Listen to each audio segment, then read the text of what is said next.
Korea bisa maju misalnya karena tahun 1970 1980 dia meningkatkan terus ekosistem pendanaan pendidikan kan? Jadi memang sama, Korea pun juga mengucurkan 20% dari APBN-nya. Tapi 20% dari APBN itu kalau dihitung dari GDP-nya, nah, itu total cuma 2% 3%. Clear ya? Makanya paling bagus adalah semuanya bergerak kalau bisa relatif dari GDP-nya itu harus 10%. Negara-negara maju misalnya seperti Swiss misalnya, seperti Jerman, kan, negara maju ini, Jepang, kan, ekosistem pendidikannya sudah bagus. Jadi selain APBN 20%, kan, semua uang dalam ekosistem pendidikan itu total bisa 10% GDP. Artinya apa? Memang guru itu harus banyak, sekolah itu harus banyak, ada kursus-kursus yang banyak, pembelajaran formal, pembelajaran informal, pokoknya semua serba pendidikan. Ada riset teknologi segala macam. Semua yang berbau pendidikan itu kalau bisa itu kira-kira bisa 10% daripada total GDP. Itu baru negara yang memperhatikan pendidikan. Jadi ukuran daripada negara memperhatikan pendidikan itu bukan hanya ukuran 20% dari APBN, tapi diperhatikan berapa persen daripada total GDP-nya. Nah, oleh karena itu kalau dengan CSR tadi, saya berharap karena kucuran daripada dunia usaha, dunia industri mengucurkan untuk CSR ke dunia pendidikan, itu kan memperbesar total persentase terhadap GDP sehingga menjadi ekosistem pendidikan yang baik sama seperti negara maju gitu. Kira-kira gitu. Sebenarnya kurikulum Merdeka pasti lebih baik dibandingkan dengan kurikulum 2013. Nah, kan 2013 sebagai penggantinya. Kenapa? Memang kurikulum Merdeka satu lebih berorientasi kepada pelajar. Jadi artinya apa? Kurikulum ini kan lebih fokus kepada kemampuan, kompetensi base. Jadi artinya adalah ke depan suatu hari tidak perlu orang itu belajar kalkulus yang sama, tidak perlu belajar sejarah yang sama, tergantung dia punya kemampuan. Otomatis anak kelas 1 SMA sama 3 SMA bisa bersatu. Yang 3 SMA tidak suka matematika, yang 1 SMA suka matematika bisa bersatu karena matematika sama. Kalau sekarang kan orang dipaksakan, jadi bikin anak stres kan. Jadi kompetensi base itu memang lebih bagus sudah pasti. Dan sebenarnya sistem ini hampir banyak negara maju sudah lakukan. Nah, terus kemudian kurikulum Merdeka itu kan mengajarkan bahwa proses pembelajaran tidak boleh satu arah kan. Jadi guru itu bukan hanya mengajar, tapi sebagai fasilitator. Jadi otomatis ada dua arah. Dan biasanya dua arah itu menimbulkan banyak kreativitas. Karena partisipasi anak lebih kuat. Makanya di sini mengajarkan partisipasi anak lebih kuat. Jadi so far sebenarnya ini baik. Dan perspektif guru pun membuat guru dituntut kreativitasnya. Dan guru kemudian sebenarnya juga lebih tidak capek. Kan? Karena kalau sampai zaman dulu misalnya, daripada total pengajaran, 90% mungkin guru yang ngomong. Kan? Tapi sebenarnya melalui proses kurikulum Merdeka ini ada kemungkinan guru ngomong itu tinggal 50%. Kan? Jadi sebenarnya buat guru pun juga lebih baik. Kan? Dan udah pasti semuanya akan lebih foster mempercepat proses inovasi. Anak-anak juga lebih adaptif, anak-anak lebih kreatif, kan? Segala macam, dan anak-anak juga akhirnya kemampuan sosialnya juga lebih baik. Jadi sebenarnya memang sudah nggak zaman lagi anak-anak itu diajari tidak sesuai dengan kompetensinya, atau anak-anak itu diajari demikian padatnya sampai kemudian tidak ada space buat mereka mengembangkan passion mereka segala macam. Nah kurikulum Merdeka apakah masih bisa ditingkatkan ke depan kalau undang-undang SISDIN baru ini diluncurkan? Kelihatannya lebih makin merdeka gitu. Kan? Jadi sebenarnya merdekanya masih berlanjut. Dan saya melihat kan, mata pelajaran wajib juga makin sedikit. Nanti kalau undang-undang yang baru ini, tapi kita nggak tahu nanti apakah di DPR keluar apa enggak. Tapi paling nggak lebih berorientasi pelajar. Dan kemudian yang menarik adalah kan, kemungkinan besar wajib belajar bisa naik sampai tingkat PAUD, ya, TKB wajib belajar. Terus kemudian juga pembelajaran itu bukan hanya pembelajaran formal, tapi pembelajaran non formal diakuin. Jadi otomatis sekolah vokasi akan meledak sebenarnya. Karena pemerintah sadar banyak pelajaran-pelajaran itu kan bisa belajar sendiri. Tapi pelajaran non formal malah lebih penting. Bahkan pembelajaran informal. Jadi ada pendidikan formal, pendidikan non formal, pembelajaran informal. Nah, pendidikan non formal pemerintah bisa mengakui sebagai SKS gitu. Maka besok ini juga bagus menciptakan ekosistem pendidikan.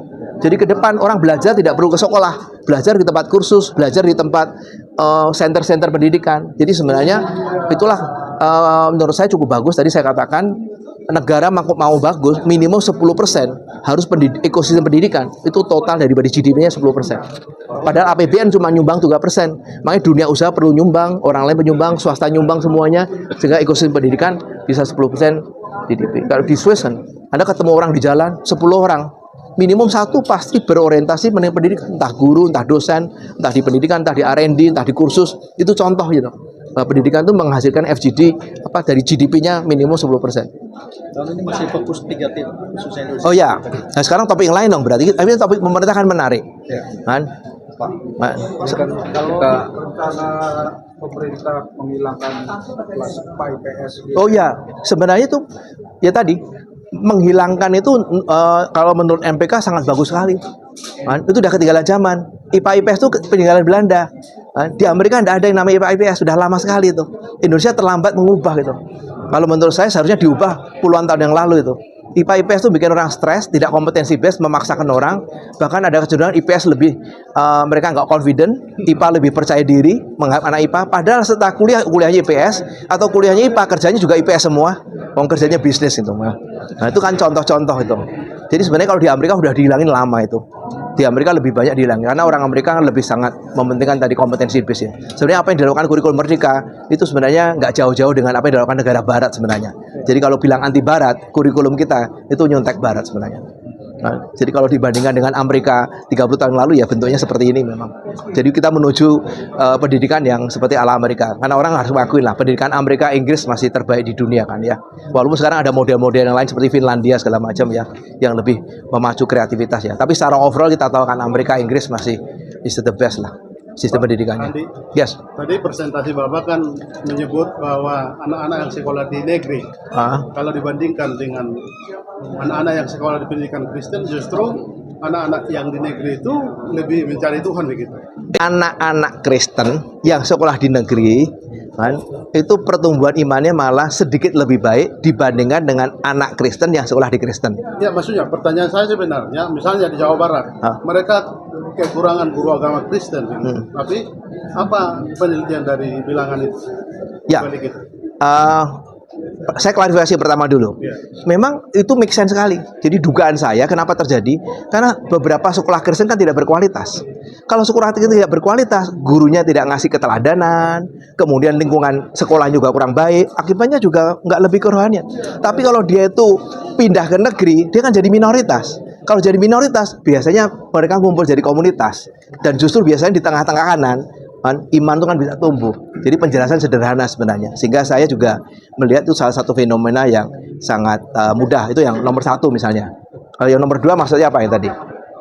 Soalnya di Jawa Barat misalnya, ya, Jawa Barat kekurangan guru agama Kristen. Enggak, kalau di Jawa Barat gini. Sebenarnya guru agama Kristen, tadi saya udah bilang, STT kita 380. Itu banyak sekali, sepertiga punya jurusan PAK. Kita itu mungkin menghasilkan guru agama setiap tahun itu 3.000. Tadi masih ingat guru mata pelajaran berapa setiap tahun cuma 4.500. Ini guru agama doang bisa 3.000 loh kalau dikumpulin. Jadi kalau ditanya cukupnya luar biasa.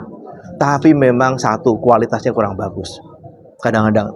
Karena banyak sekolah teologi itu dipakai untuk meluluskan orang daerah supaya cepat S1, supaya jadi ASN. Sekolah paling murah bayar 3 juta, lulus sudah bayar cuma 10 juta, lulus sampai 4 tahun. Nah, itu memang fenomena ini harusnya dihindarin. Makanya saya pernah minta tolong kan, tulislah STT itu, jangan buka STT. Karena dari 380, 240-nya tidak terakreditasi. Artinya C tidak lolos, akreditasi kan ABC. Ini berarti C aja nggak lolos.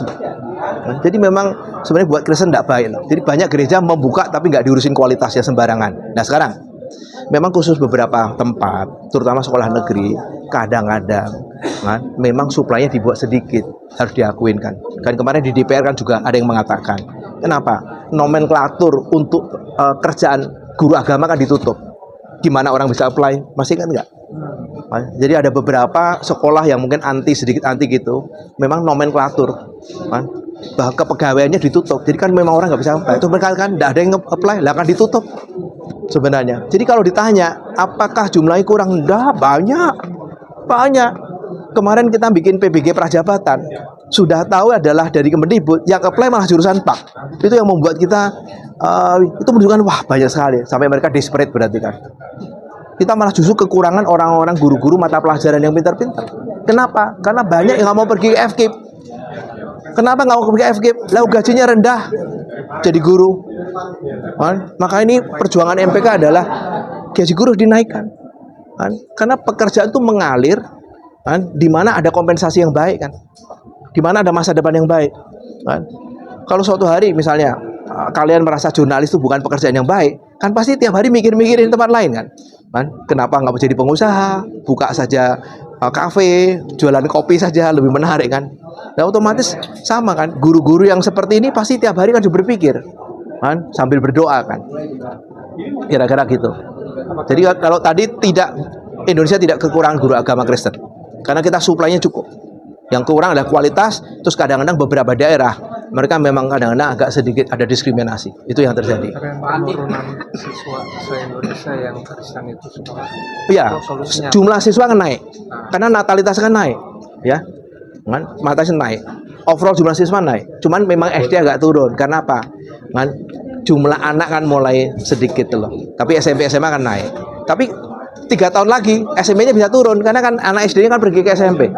Ya, di satu sisi kita senang lah pertumbuhan penduduknya terkontrol ya. Nah, memang ya siswa Kristen itu juga naik. Siswa Kristen naik. Yang nggak naik adalah siswa Kristen yang sekolah di Kristen gitu loh. Jelas enggak? Kan? Sebagai contoh, orang Kristen lebih banyak sekolah di Katolik daripada orang Katolik sekolah di sekolah Kristen. Jadi orang Kristen tuh karena sekolah Kristennya kurang baik, nyebar ke negeri sama sekolah swasta lainnya. Sama termasuk sekolah-sekolah SPK itu loh. SPK mendukung program pemerintah Pak, makan bergizi gratis. Wah, ini menarik ya. Kan? Sebenarnya di satu sisi untuk beberapa tempat ya program yang bagus ya. Kan? Tapi program ini harus diimbangin ke depan dengan strategi jangka panjangnya. Karena program makan gratis kan program yang sifatnya kan snapshot aja. Ini program yang sifatnya kampanye kan. Good untuk kampanye kan, langsung dapat kan. Tapi harusnya masyarakat diajari juga setelah makan gratis diperhatikan apa? Mengenai pencegahan kesehatan ya. Terus mengenai nutrisi yang lebih baik. Mudah-mudahan dugaan saya adalah makan gratis ini sebagai cara mengedukasi jangka panjang ya gitu loh. Nah, itu menjadi lebih optimal kan. Makan gratis ya, tapi ingat jangka panjang kalian harus memperhatikan anak supaya tidak terjadi stunting kan. Karena Indonesia stuntingnya kan masih sekitar 20-30%. Dan stunting itu juga menurunkan IQ loh. Bukan hanya membuat orang pendek. Lihat aja bangsa mana yang paling tinggi di seluruh dunia. Pernah dengar nggak? Bangsa mana yang rata-rata orangnya tinggi-tinggi? Belanda termasuk. Kenapa Belanda tuh tinggi-tinggi sekarang? Kan? Karena banyak kan makan keju kan. Memang susu itu kan bikin orang tinggi. Kan? Maka kamu lihat aja orang Korea. 50 tahun lalu orang Korea kan pendek-pendek. Sekarang anaknya kan tinggi-tinggi. Karena gizinya luar biasa sih. Dan akhirnya IQ-nya juga luar biasa.